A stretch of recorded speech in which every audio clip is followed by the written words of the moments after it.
Bersama RST Rumah Suara Torang, BTMCK, Gubernur Ben, Wakil Gubernur Pilihan Rakyat. Suara Torang, suara BTMCK. Assalamualaikum warahmatullahi wabarakatuh. Salam sejahtera untuk kita semua. Shalom. Pemirsa podcast Rumah Suara Torang di mana saja berada, di Tabi dan Sereri. Semoga senantiasa kita dalam kesehatan dan lindungan Tuhan Yang Maha Kuasa. Saudara semua, pemirsa podcast Rumah Suara Torang, pendukung, simpatisan, relawan BTMCK di mana saja berada. Hari ini kita akan melanjutkan podcast dan pada kesempatan ini telah hadir seorang narasumber yang juga adalah mantan pimpinan DPRD Kabupaten Jayapura yang konsen terhadap kebijakan-kebijakan publik. Dia adalah putra terbaik dari Kenamai Umbai dan juga selalu memberi inspirasi atas penyelenggaraan pemerintahan di Provinsi Papua. Selamat siang, Bung Cornelis. Selamat siang, shalom, assalamualaikum warahmatullahi wabarakatuh. Bagaimana kabarnya? Kabar baik. Baik. Ini pemirsa kita ini lintas Tabi dan Sereri. Agar bisa dikenal luas dan juga mungkin pendukung BTMCK di lapisan masyarakat, karena kita berada pada wilayah pesisir, pulau-pulau, dan wilayah-wilayah yang susah terjangkau. Tapi internet bisa menembus jangkauan-jangkauan itu. Silakan Pak, mungkin bisa perkenalkan diri, pekerjaan, alamat tinggal, keluarga, dan aktivitasnya hingga hari ini. Silakan. Baik, nama saya Cornelis Yanuaring. Istri 1, anak 3, tinggal di Sentani. Perlu saya sampaikan bahwa tahun 2009 itu saya terpilih jadi anggota DPRD Kabupaten Jayapura. 2009-2014 ya? Ya. 2009-2014 saya terpilih jadi anggota DPR Kabupaten Jayapura dan mendapat posisi Wakil Ketua 1 DPR Kabupaten Jayapura. Ya. Setelah itu tahun 2014 saya terpilih lagi untuk yang kedua periode. Ya. Dan mendapat posisi Wakil Ketua 2 DPRD Kabupaten Jayapura berakhir tahun 2019. Ya. Setelah itu saya keluar dari DPR, saya jadi pengamat masyarakat terhadap kebijakan publik dan pengelolaan keuangan daerah. Itu fokus saya di situ. Ya. Baik, Bang Neles, demikian pemirsa. Kita pada hari ini menampilkan beliau sebagai pembicara tentang kebijakan publik, khususnya tentang pengelolaan keuangan daerah. Saudara semua, pada tanggal 25 Juli tahun 2022, melalui kebijakan Presiden dan kesepakatan bersama-sama dengan DPR, yang sebelumnya diperkarsai dengan merevisi Undang-Undang Otonomi Khusus. Lalu 25 Juli tahun 2022, Provinsi Papua Induk yang beribu kota di Jayapura melahirkan 3 provinsi baru. 3 provinsi baru itu tentunya menyerap anggaran daerah yang kemudian dia terpecah menjadi 3. Dia tersedot oleh pembangunan Provinsi Papua Selatan, Papua Pegunungan, dan Papua Tengah. Artinya bahwa penyelenggaraan pemilihan kepala daerah tanggal 6 Agustus 2025 mendatang itu adalah proses pemilihan kepala daerah yang pertama kali untuk Provinsi Papua Induk yang terdiri dari Tabi Sereri, 9 kabupaten kota. Tentu dengan angka-angka keuangan daerah yang sangat terbatas, tersisa 2 miliar lebih, pemilih atau masyarakat perlu mengetahui apa dengan keadaan kendala keuangan kita ini, siapa sosok yang paling tepat untuk mengurusi Papua 5 tahun mendatang. Karena kita tidak memiliki sumber daya alam yang sangat signifikan. Sektor jasa, kemaritiman, dan lain sebagainya harus dikelola menjadi sumber-sumber pendapatan asli daerah. Bung Cornelis, bagaimana menurut Bung tentang, saya panggil Bung, ini sama-sama PDI Perjuangan jadi, tentang kebijakan publik pengelolaan keuangan daerah Sehingga masyarakat ini bisa mengetahui secara pasti bahwa sebenarnya Papua ini, Provinsi Papua ini dalam keadaan tidak baik-baik saja. Silakan, Bung. Ya, sebelum kita bicara soal pengelolaan keuangan daerah, tentunya kita bicara juga tentang kebijakan publik. Ya. Karena dua ini saling kait-mengkait. Ya. Kalau bicara kebijakan, berarti harus tersedia anggarannya, begitu. Ya. Jadi kita mulai dari kemampuan anggaran yang tersedia di APBD Provinsi Papua tahun 2025 sekarang. Ya. Sebelum pemekaran, Provinsi Papua Selatan, Papua Pegunungan, dan Papua Tengah, Ya.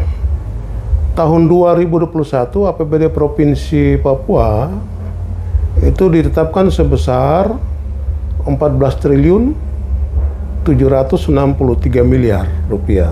Ya. Kemudian dialokasikan ke 3 provinsi baru itu sebesar 12 triliun lebih. Maka tersisa di APBD Provinsi Papua Induk sebesar 2 triliun 506 miliar rupiah. Ya. Jadi terpangkas cukup besar nih. Luar biasa itu.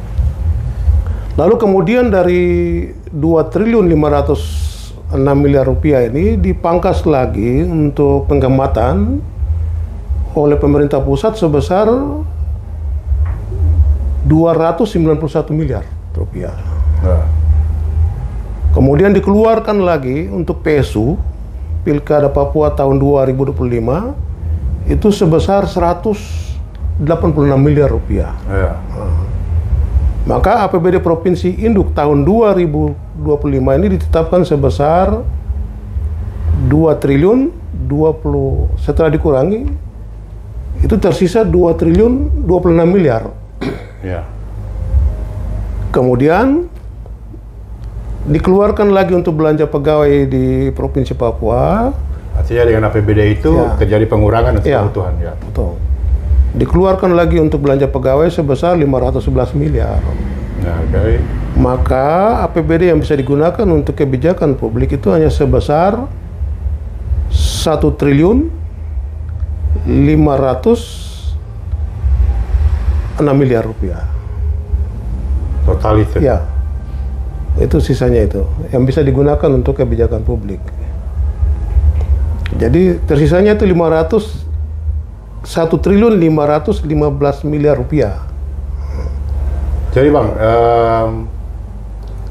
dengan melihat penjelasan ini kan kita jadi paham bahwa terjadi inflasi, kekurangan keuangan daerah yang Betul. besar karena terjadi pemekaran. Ini kekurangannya sangat drastis.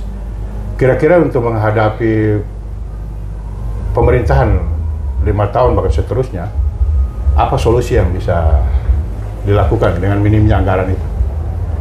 Ya, sebenarnya sebelum sampai ke 5 tahun ke depan, pembangunan Papua 5 tahun ke depan, tapi untuk saat ini, dengan total anggaran yang bisa digunakan untuk kebijakan publik sebesar 1 triliun 515 miliar itu, hanya bisa digunakan hanya 4 program prioritas. Oke. Pertama, pendidikan, yang kedua kesehatan, yang ketiga pertumbuhan ekonomi, dan yang keempat infrastruktur layanan dasar seperti perumahan rakyat, pendidikan, kesehatan, pertumbuhan ekonomi, dan infrastruktur layanan dasar seperti perumahan, air bersih, dan jaringan telekomunikasi yang bisa menjangkau masyarakat di pedesaan. Sampai itu jadi kebijakan prioritas. Tapi untuk kedepannya, maka PAD ini harus jadi solusi. Oke. Ya. Kenapa? Pendapatan APBD provinsi saat ini 90% bergantung pada APBN, transfer dari APBN. 90% rupiah. DBH. Ya, jadi ya transfer pusat seperti DAU, DAK, ada DBH, ada bantuan keuangan. Itu yang monopoli APBD Provinsi Papua terbesar. PAD-nya cuma 10%. PAD Provinsi Papua Induk sebelum pemekaran itu sebesar 2 triliun lebih. Tapi setelah pemekaran tinggal 500 miliar rupiah. Oke, baik. Jadi ini terbesar terpotong karena royalti Freeport terputus. Sekarang royalti Freeport ini ditujukan ke Provinsi Papua Tengah. Kita kehilangan PAD yang cukup besar. Luar biasa. Jadi kita sangat memahami bagaimana postur anggaran daerah Provinsi Papua pasca pemekaran. Kira-kira solusi konkret apa ya, Pak? Yang bisa dijelaskan sehingga pemirsa ini bisa dimengerti. Silakan, Bung. Ya, saya pikir solusi konkret yang harus dipikirkan ke depan adalah intensifikasi dan ekstensifikasi sumber-sumber pendapatan asli daerah. Itu sangat penting supaya kita tidak tergantung pada keuangan pusat, transfer anggaran dari pusat. Jadi ini harus perlu dilakukan. Sebenarnya Provinsi Papua Induk yang terdiri dari Tabi dan Saireri ini punya potensi besar. Satu, ekonomi biru di kawasan Saireri dengan potensi laut yang begitu luar biasa. Ini bisa jadi komoditi ekspor unggulan. Di Tabi ada potensi ekonomi hijau yang bisa dikelola untuk perkebunan, peternakan, pertanian, tanaman pangan dan lain-lain. Itu bisa saja kita gunakan. Kalau pertambangan? Pertambangan kita punya potensi juga di Tabi, di Saireri juga ada, tapi terbesar ada di Mambramo Raya. Tapi masih mentah? Belum terkelola. Ada gas alam, ada 13 semen, sumur minyak, lalu kemudian ada batu bara, dan itu. Juga ada potensi energi listrik yang luar biasa Sungai Mambramo. Artinya ini menjadi pekerjaan rumah bagi kepala daerah, provinsi, gubernur, dan wakil gubernur ke depan. Memang ini harus dilakukan karena PAD kita coba bayangkan sudah dalam kondisi kritis seperti begini, maka ini harus dikelola. Dikelola. Caranya bagaimana untuk kalau kita kelola investasi berskala makro, misalnya pertambangan, ya perlu investasi besar. Ruang investasi ini harus dibuka sehingga dalam menyerap tenaga kerja juga ini anak-anak Papua nih. Mereka bisa masuk ke sana. Ini harus dilakukan. Dan yang berikut, kita punya potensi pariwisata yang sangat luar biasa gitu. Ini kalau dikelola dengan baik pasti akan meningkatkan pendapatan asli daerah sehingga kita bisa terhindar dari ketergantungan keuangan ke pemerintah pusat. Baik. Ya. Lalu dengan keadaan itu, apakah Abang yakin, Bung Cornelis ini yakin, BTMCK bisa menjadi solusi? Ya, kita lihat rekam jejak BTMCK ya. Terutama Pak Kostan Karma pernah jadi sekretaris daerah itu 2 periode. Masa Pak Baswebu dan Pak Lukas NMB.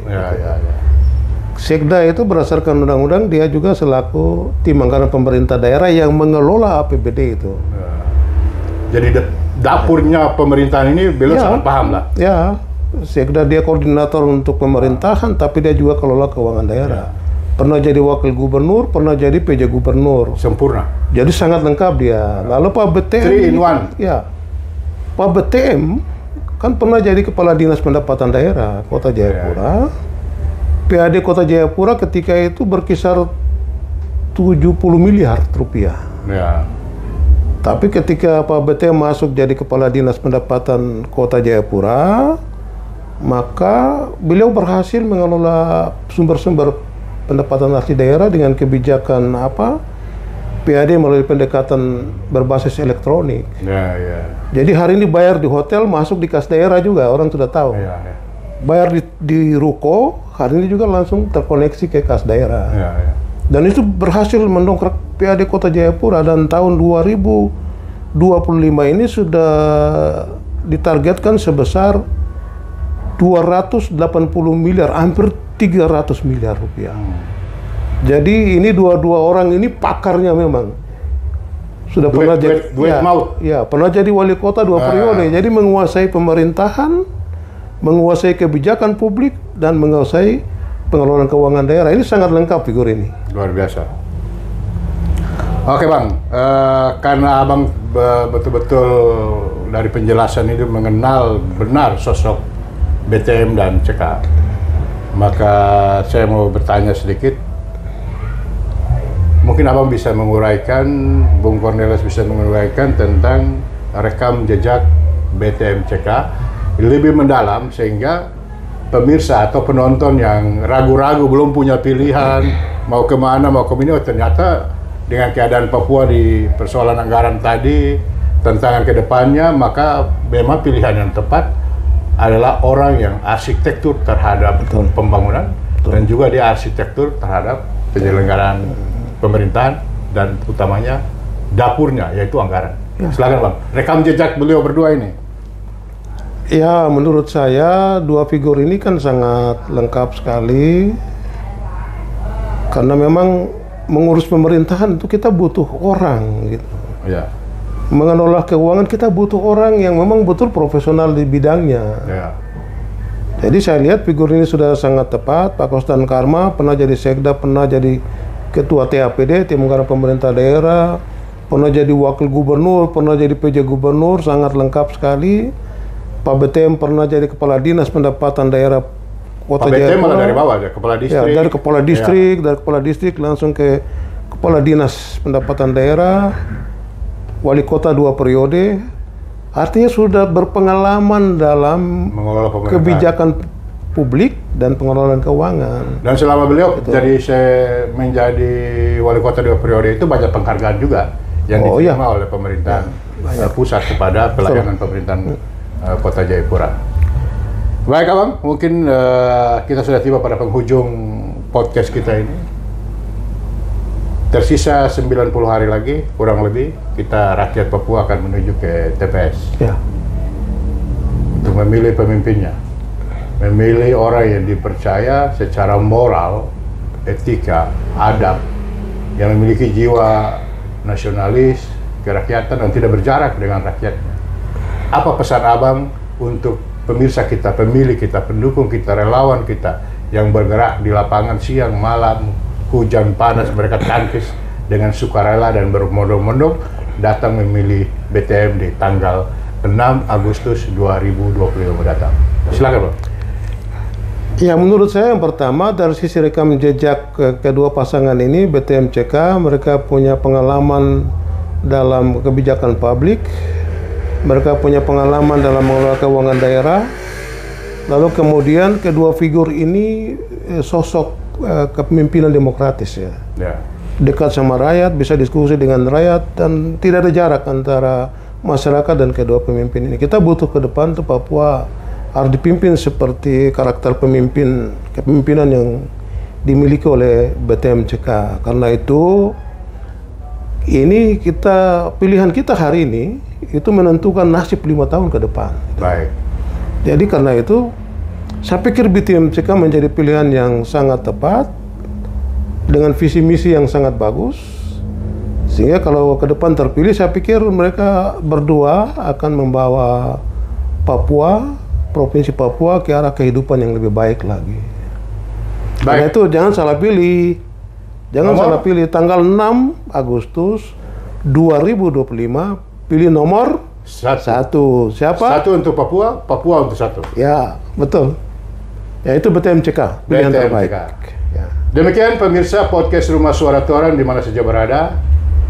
Tanggal 27 November 2024 yang lalu, secara telak BTM berpasangan dengan YB pada saat itu keluar sebagai pemenang. Ya. Kini tersisa 90 hari lagi kita akan masuk ke TPS. Jangan mengulangi kesalahan, tapi memperkuat kemenangan di 27 November dengan memilih BTM CK. Podcast ini menjadi ruang bagi kita semua untuk mewujudkan cita-cita Papua satu untuk Papua. Dari Kabupaten Jayapura sampai ke Waropen, Yapen, dan seluruhnya. Mari kita berbondong-bondong, bergandengan tangan untuk saling mendukung dan memberi penguatan bagi tegaknya demokrasi dengan menghantarkan BTM CK sebagai Gubernur Papua 2025-2030. Sekian dari kami, terima kasih dan salam BTM CK, suara torang, suara BTM CK.